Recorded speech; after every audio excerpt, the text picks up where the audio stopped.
taking sides. What happened to Harry Potter? Daniel Radcliffe on hitting the big screen like you've never seen him before.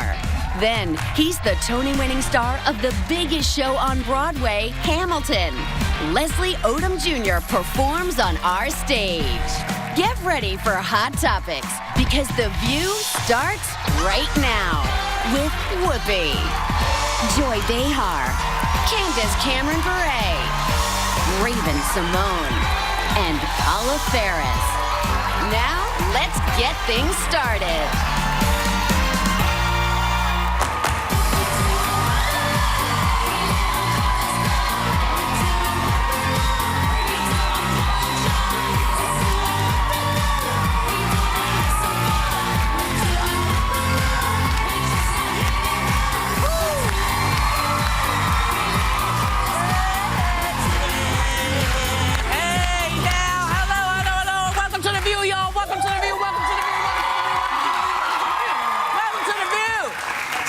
People say that it's healthy for a couple to argue. But a couples therapist posted a blog claiming there are no good fights in a relationship, and that the romantic notion of an angry exchange ending up with great make-up sex isn't healthy. Who are you? I'm the couples therapist. That's who says it's not healthy. Do you agree or disagree? To argue. It's not healthy to argue. Yeah, she's probably never been in a fight and had great makeup sex. I disagree with her. You do? I do, and I think there's such a good thing. I think there's a good argument and a bad argument, but a good argument you got to have. You have to maintain your individuality, your sense of self. You have to know how to compromise, how to fight respectfully. But I love it when my husband puts me in my place every now and then, because I mean, I do. She's the total not in a woman. sexual way, but I'm just saying, like, when we're having an argument, I love it when he puts me in my place, because I can be strong and stubborn, and I love it when... See, I don't like arguing. I do. You would think I would, because I'm a lawyer, right? Yeah. No, I don't like arguing. I think people say really ugly things in the heat of the moment to each other that you just can't take back. I don't like that type of confrontation. I'm more of a retreater, you know. And my father taught me this thing that he said, you know, if you're upset about something, think 3 to 5 minutes, think 3 to 5 months, 3 to 5 weeks, 3 to 5 years. If you're still going to be upset about this in 3 to 5 months, then address it. But if it's just something that isn't that important, then you'll be divorced in 3 to 5 months. Yeah, then let it go. But it's funny, then you let things build. But then you let things build up, and I think that there are such things. Yeah, but you have to have a mutual decision, though, to argue, because, like, my first husband and I used to argue a little bit more. Yeah. Steve will not argue. You heard the first husband part. It didn't work out. Yeah. Okay, just checking. Yeah. But Steve is like Mahatma Gandhi. The guy will not argue, and he wears sheets also around the house. He really doesn't like it. He's like, I don't want. The romantic idea of the Notebook, like where he's like, I want all of you. I want, you know, like I always thought that's what a fight would feel like. It doesn't feel that way. Ryan Gosling. Ryan Gosling, when he like screams at her how she's like a pain in his, you know, and how he loves it. I was like, oh my God, that's amazing. But it doesn't play out that way for me. But I do agree with Paul. I think fights I can fight ugly, which isn't good, but I think getting it out is so much better than pushing it down. And for me, I'd be pushing it down. But can't you just do it without fighting? Right. Can't you just say, like, a day or two later, no, I can't. Say, listen, I just want to talk this through. This sounds great. Upsetting me. And every next fight, I say I'm going to do it that way, and every time I do it the other way. The whole trick is to never say you. That's a trick in arguing. You don't say, you are an idiot. You say, I think you're an idiot. But you just said that's a form of you. But you don't accuse. I started with me. It's like, it's about me. I think you're an idiot. Well, I mean, we're not talking about slandering the other person. I mean, you have to be able to fight fair, but I think there's a danger in letting things. Yeah, you don't want to destroy them. There are a few things you never go to, but you can dance right up to that line. And then you can do the real dance afterwards. He knows what we don't say. But yeah. See, this is why couples therapy, which we could talk about too, doesn't always work, because you're in the thing, you have a safe space because there's a third person there, and you say things like, you know, well, he's not a generous lover. The next thing you know, you're getting divorced because you've said something, or he's lousy in bed. Imagine if you say things like that in front of someone else. Yeah, and it's the same with or even to each other. It's painful. It's ugly. Hurtful. Yeah, but that's a conversation you should have had way before. you got into marriage. You know, for me, I always think the biggest problem that couples have is they don't tell the truth. They don't say what they mean when they get into a relationship. Because if I felt I couldn't say to you, you know what, I'm not as satisfied as I'd like to be. You know, people say, oh, you can't say things like that. But then how are you going to know I'm not getting what I need? But see, if you say it the way you just said it, in a nice, in a way, see how she said in a way, you know, I'm not as satisfied as I can be. It's very different from, yeah, I was in bed. That's why I don't like you. That's why you don't get drunk. That's why you don't get drunk and say stuff. Or just angry, like that. But see, you can have conversations with, you know, this idea that you have to fight. Yeah. You know, if you're having conversations with your partner and something is wrong, if you can't tell your partner something is wrong, what's the deal? Why have a relationship? It doesn't have to be a fight. Why does it have to be a fight? It doesn't start out of the gates as a fight. When you were saying if you say it like that, our first few exchanges are lovely. It's when we keep going that I go up. Because you guys know with the hot button. You know where the hot button is. Right. And I don't want to to just say it, but you're on the road to the hot button. So why not just say, let's stop this. Let me tell you what's bugging me. That's what the therapist said to us. That's what it is. With decency and love and kindness as opposed to anger. It's just so hard when you're angry to find your good words. You have to go in another room, close the door by yourself. That counts to 10. Don't let it get to that. Retreat. That's what I'm saying. No, don't retreat, because what happens is you then build up resentment.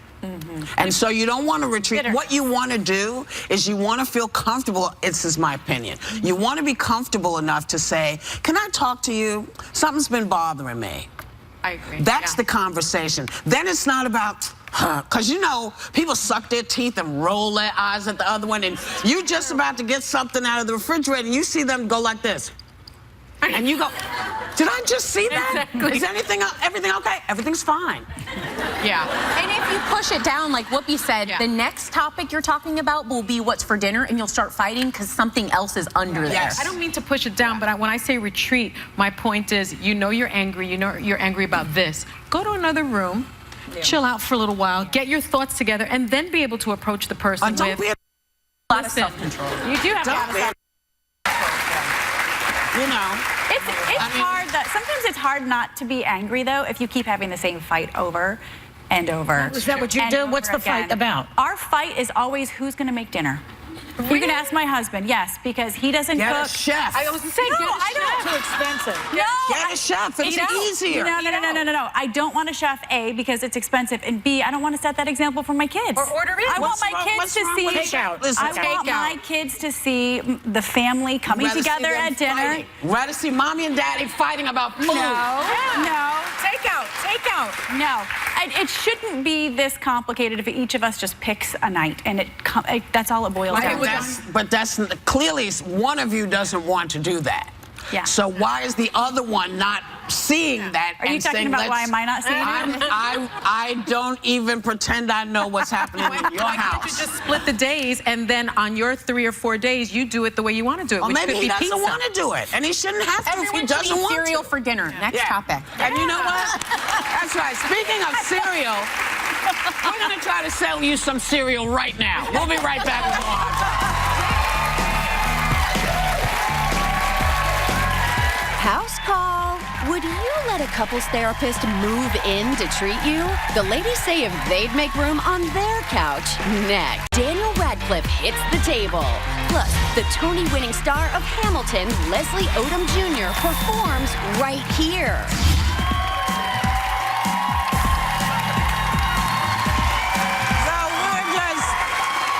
About couples therapy, and apparently this British couple was inspired by a TV show where a therapist moves in with the family called Doctor in the House. They invited their therapist into the home to treat them. Is that something any of you would do? If she cleans the house, too. If she cooks, come on in. Yeah, no, marriage solved. That's like a safe space. I don't think so. I would do that because I think that would be good for people, because people are very cruel to each other in private. You know, you say things to a loved one that you wouldn't say to anyone else. I thought you said you weren't. No, I mean, I think people do that. Yeah. They can be that way, and people tend to rewrite history when there are arguments. I've had friends say, he said this to me, and then he's like, I never said that. Right. So I feel like if you have someone in the home seeing and observing the dynamic. Oh, that's why have a stranger? Why a stranger? Not an in-law. Just have a nanny cam and then look at it later.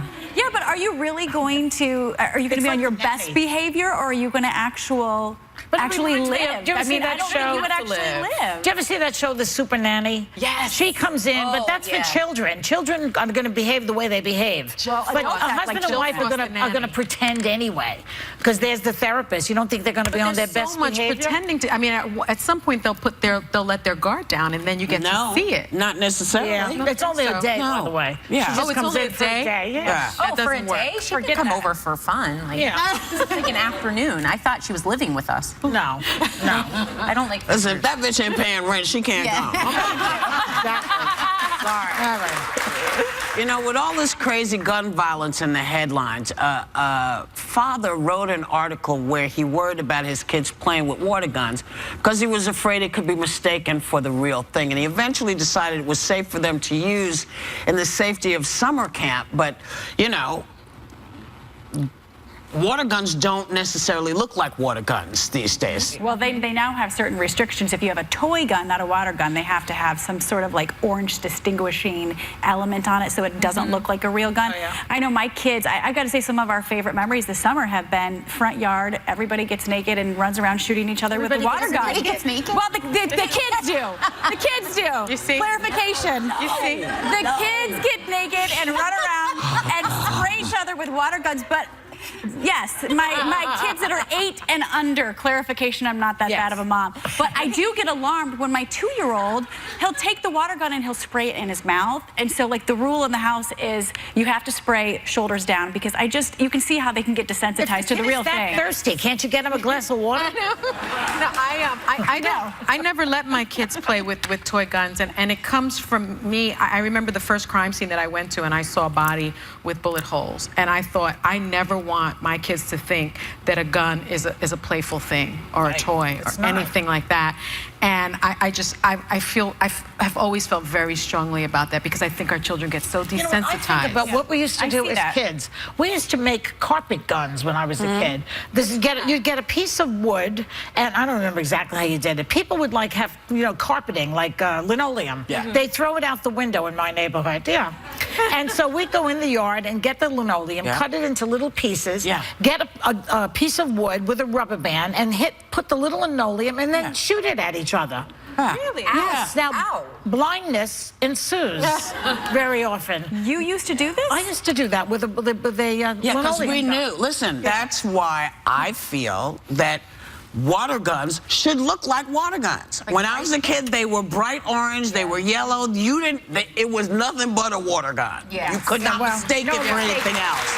And I know people want to be able to have guns that look like that, but it's dangerous for the bigger culture. So we should say, listen, if we're going to continue to play with water guns, I like water guns. I want to be able to pump. I want to be able to have fun. In the pool, you know, and you know, we didn't have a pool. If it was hot, we would run down the street getting each other with a water gun. Well, the fire hydrant. You know, make a water gun look like a water gun and say no to everything else. We'll be right back.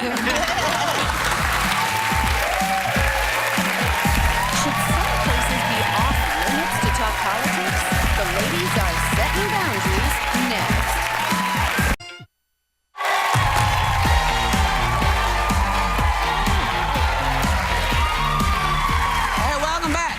Apparently, this election has people fired up about politics.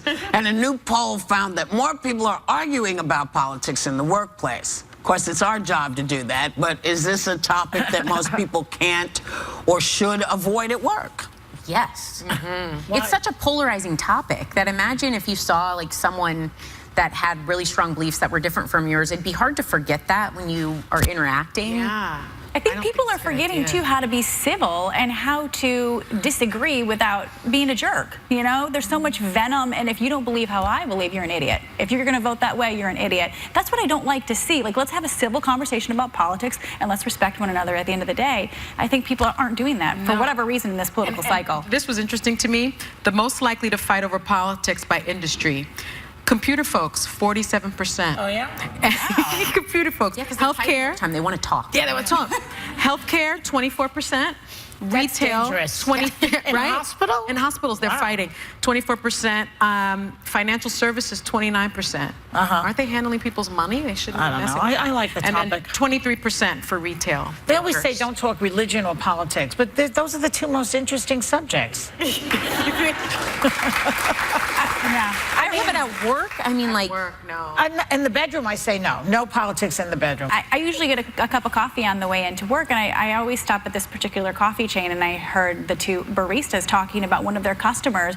They were like, can you believe she voted for so-and-so in the primaries? Yeah. And they were talking about not serving this person. I mean, that's how that's far, ridiculous.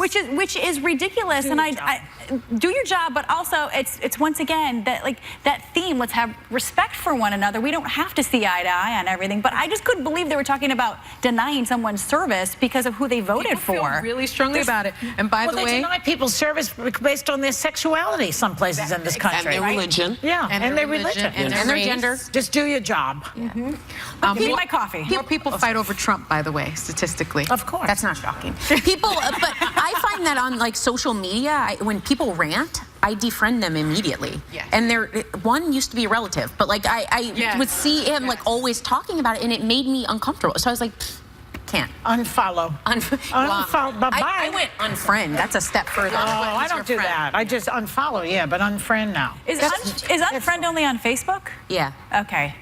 I only know how to mute and block Does people. somebody know when you unfollow them or unfriend them? No, it doesn't alert them. Like 'Cause I don't Joy want- just left you in the I don't dust. want them to know. No, no, no. Yeah. No. All right. And isn't the word barista fabulous?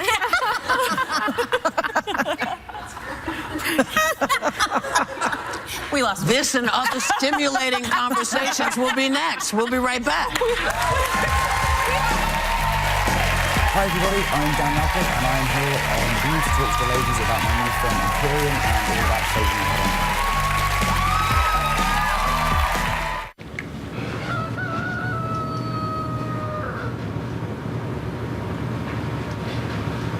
Honey, what are you doing? Watching a cow. Oh, what's it doing? Impressions.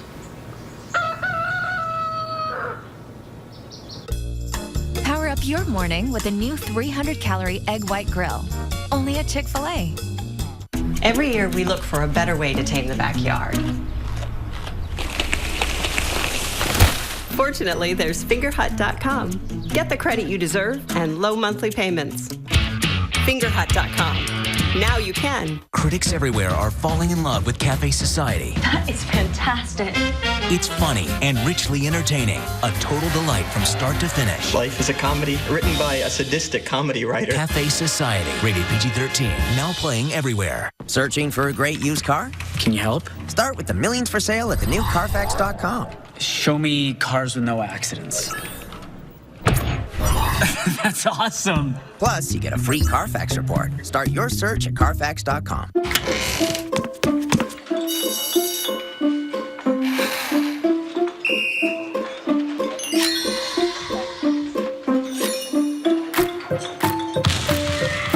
The family favorite, Yoplait. Fact, people spend less time lying awake with aches and pains with Advil PM than with Tylenol PM. Advil PM combines the #1 pain reliever with the #1 sleep aid. Gentle, non-habit-forming Advil PM for a healing night's sleep. A wolf's desire for meat is satisfied in the wild. But for dogs, this desire is satisfied at PetSmart with grain-free Blue Wilderness. And right now, save up to $4 on Blue Wilderness at PetSmart. I laugh, I sneeze, there goes my sensitive bladder. Sound familiar? Then you'll love this. Incredible protection in a pad this thin. I didn't think it would work, but it does. It's called Always Discreet. Watch this. The super absorbent core turns liquid to gel for incredible protection that's surprisingly thin. So I know I'm wearing it, but no one else will. Always Discreet for bladder leaks. It is time for rapid fire with Daniel Radcliffe. You're gonna have to go fast. This is a stack. Ready? Okay, we'll try. What's your guilty pleasure? Ice cream. Last person you texted? My Better be your girlfriend. Yeah. Thank you. Who was your first crush? Cameron Diaz. Really? Craziest thing a fan has done? Oh. Oh, that's a longer answer. Okay, last picture you took. The play I'm doing. Favorite ice cream flavor? American Dream. Ben & Jerry's. Biggest fear? Falling from a great height. That's rational, though. That sucks. If you could have one superpower, what would it be?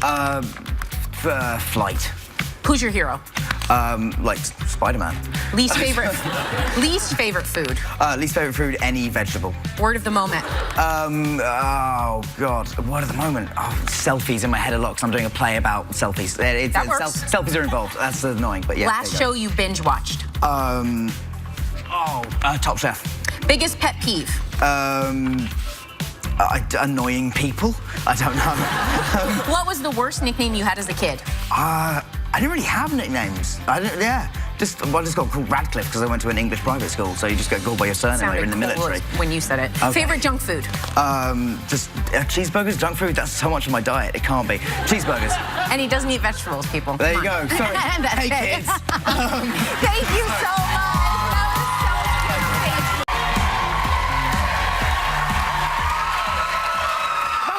It's Daniel Radcliffe like you've never seen him in the new movie, Imperium. He plays an FBI agent who goes undercover to infiltrate a group of white supremacists who are building a dirty bomb. Harry Potter, this is not. Please welcome Daniel Radcliffe.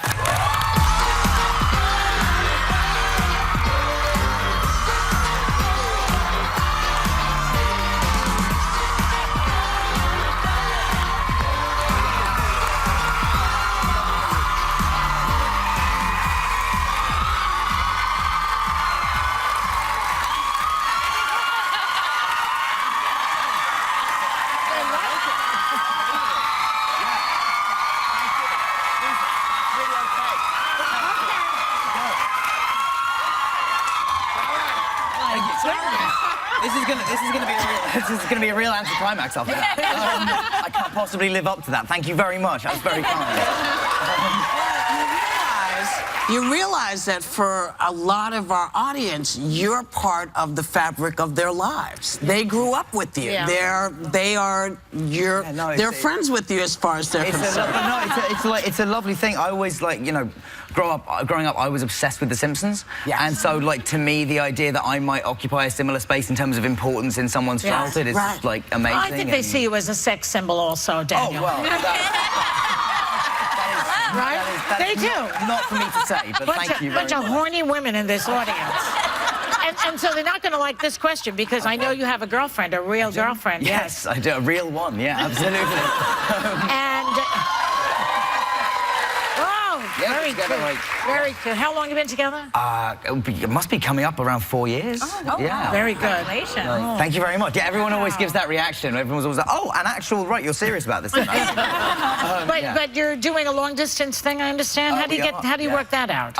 Well, yeah, she's in California filming a series at the moment, and I'm here doing a play, and so we're sort of just Skyping endlessly. But there's always an element of long distance to two actors in a relationship. We always end up traveling a lot. So we're quite used to it. But this is the longest we've done. It just is what it is, isn't it? As long as there's Skype, you're fine. Exactly. Yeah. And then, I always think about what must this have been like to do in the 1800s. It wasn't easy. You had to call people on the phone, and you looked at the phone. You have to really. You must have really liked it. Can you see me?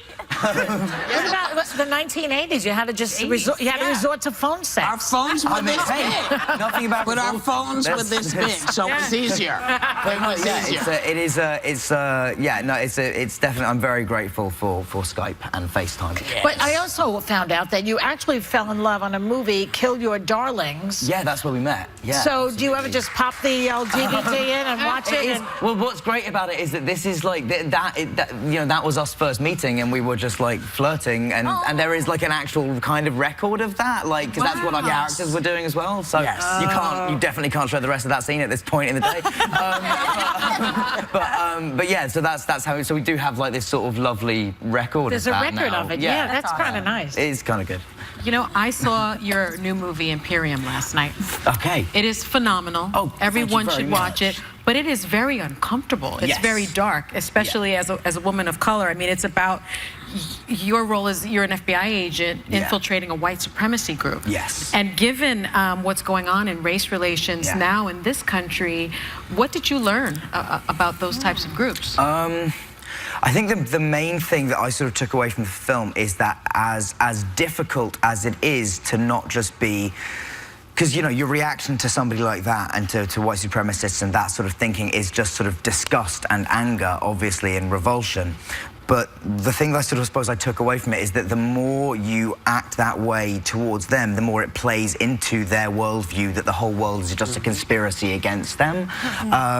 So I think it's as hard as this is. I also am firmly of the belief that nobody comes out of the womb thinking like this. You have to learn this way of thinking. And so I think that I did come away with like a semblance of hope in the idea that, you know, if this film can be part of like a tiny part of like a dialogue that needs to start, then that would be obviously like that's reason enough for doing the film. Now, Daniel, there was a scene where you actually had to shave your head to become a skinhead. Yes. And that was pretty powerful. It was, that was. Oh yeah, look, there you go. That was fun actually. That was like, because it was one of those things where the director was like, we can come up with like, they were coming up with lots of clever ideas that didn't involve me just shaving my head. And I was like, why don't I just shave my head, guys? And so yeah, I did it on camera, and it was really fun. Like I were it not for the you know, the political associations it has now in my head, because I did it for this role, I would like, it's great, it's really easy, it's great, like, it's comfortable, it's very comfortable. I really enjoyed it, and it also like, it makes like women touch your head all the time. You're a very So does that hair you got going on, though. Oh really? Oh, thank you. Okay. You don't want too many people touching your head. I shouldn't probably invite that on national television. Probably a bad idea. That's what'll. Hi, Dan. Okay, yeah, sure. I guess I said you could. Yeah. You also get a lot of buzz for another quirky film that I can't wait to see, called Swiss Army Man. Yes. Where you're playing a corpse. Yeah, I play a dead body. He's very flatulent, the corpse. It is. There's many other things about the film people have been focusing on. I'm not giving anything away. In the first couple of minutes of the film, Paul Dano, whose character is Hank and is alive, rides my character, Manny, across the water like a jet ski propelled by his fart. Right, okay, so everyone who laughed, you're going to enjoy the movie. Everyone who didn't, it's probably not for you. That's okay. That a lot of people are going to want to see this fall. There's a Harry Potter spin-off coming out called Fantastic Beasts and Where to Find Them. It's going to be hitting the big screen. And Eddie Redmayne is starring, kind of putting on his wizarding. He's entering the wizarding world. I hear his outfit elicited a little bit of jealousy on your behalf. Well, yeah, only because, and I've said this to Janny, our costume designer as well, who was from Potter, you know, I spent 10 years in jeans and a zip top, and look at that. He's quite natty. He strolled in and just thank you. I mean, like it's still a good look, but it's like, which one would you rather wear out of those two? But it's such a different era. It is. You're right. It's set in a different time. It's set in a different thing. But I felt slightly shortchanged when I saw the photos. I was like, oh, come on. Just be reassured, but you know, you're it. Oh well, thank you. There is no other. There will never be another. You are the original Harry Potter. That's right. You are Harry Potter. Thanks so much for coming on the show. We appreciate it. Good luck to you. You're wonderful. Thanks to Daniel Radcliffe. Imperium is at theaters August 19th, and we'll be right back. Yes. This is an ABC 27 News Update. Coming up on ABC 27 News at noon, police searching for a missing woman who left a Lebanon County hospital with an armed man. A live report. Breaking political news, John Ritchie out of the state Senate race. Dennis is here with the details. And car seat changes that parents need to know about. Allie Lanyon with the details. Those stories plus that 7-day forecast. It's all coming up at noon.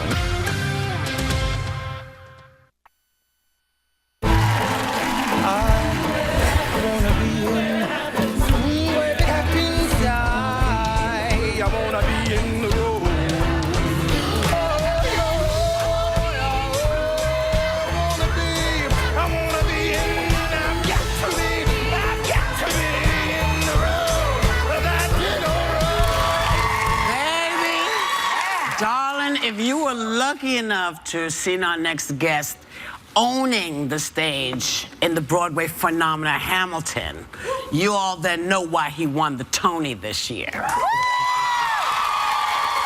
And if you weren't lucky enough to catch it, it's all right, because we got something to show you. Please welcome the fabulous Leslie Odom Jr.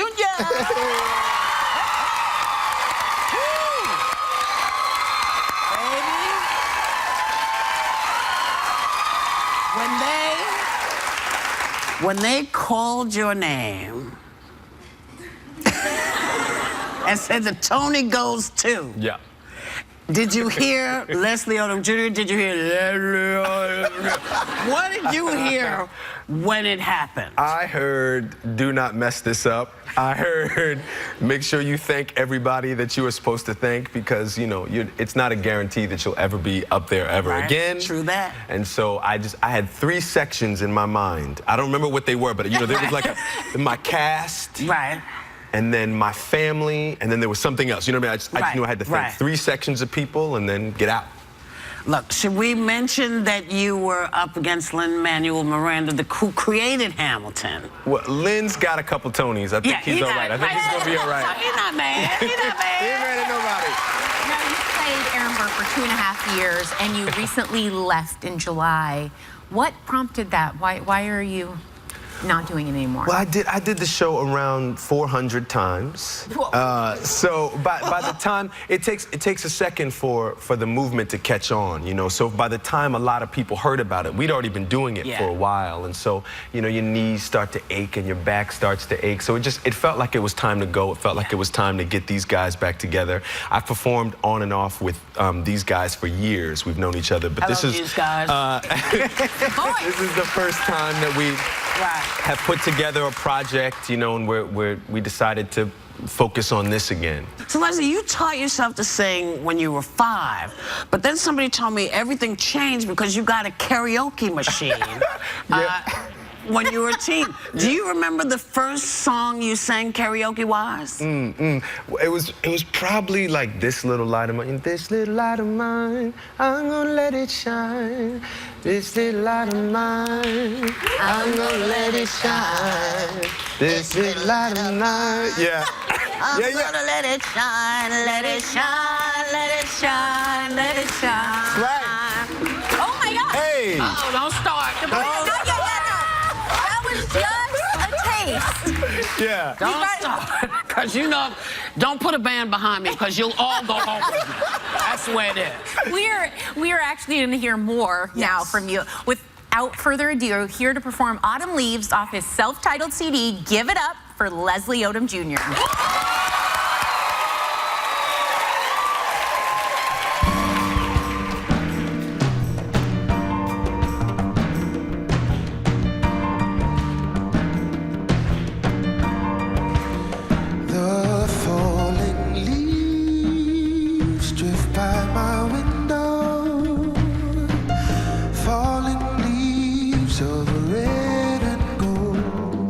I see your lips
Soon I'll hear old winter song, but I miss you most of all, my darling. When autumn leaves start to fall, I miss you most of all, my darling. When autumn leaves start to fall.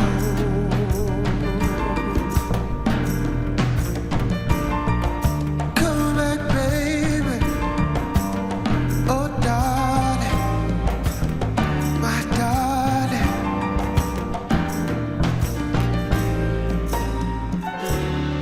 Starts to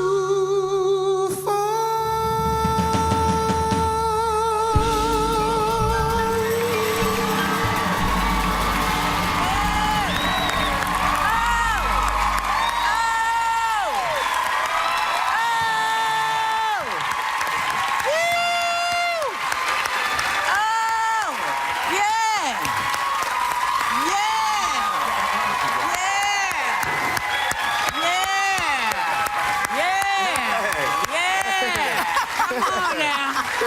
Yeah. Yeah. Yeah. Ooh. Yeah.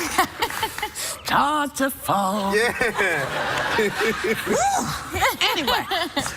Thank you, Leslie Odom Jr. Members of our audience, you lucky folks, you are going home with this CD. Yeah, you're going home. You're going. Yeah, that's right. We'll be right back.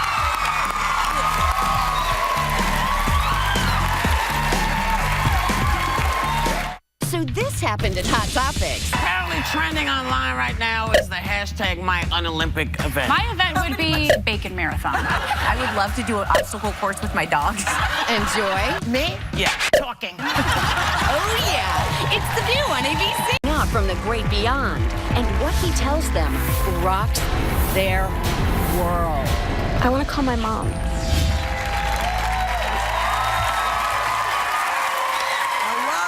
Welcome back. You have a question? Yeah, well, Hamilton's the hottest ticket on Broadway. Everyone except me has seen the show. The Obamas, Clintons, Jay-Z, Beyonce. Have you ever gotten nervous when you're performing with someone that's out there? When Prince came, that was pretty. Oh. Yes. That was pretty heady. Yeah. Prince came. He came about a week before he passed. Oh, wow. Yeah. And I mean, he didn't come backstage and say hi or anything, but Prince didn't do that. But he sent us a tweet afterwards, and he said that he loved the show. And then a friend of his showed me an email that he sent her that night. The subject line just said Hamilton, ! And that was all the email said. That was enough. Yeah. That's all I'm going to say. It was kind of amazing. It was a stunning show. And you can still see it. Yeah. It's got a new cast, but up to the task. Yeah. But take it, if you haven't seen it, please do yourself a favor, because it's one of those life-changing shows like West Side Story was, or like Hair was, or, you know, any of those big shattering changes where you suddenly realize that you fit in the theater community, where anyone sitting in this audience can be there.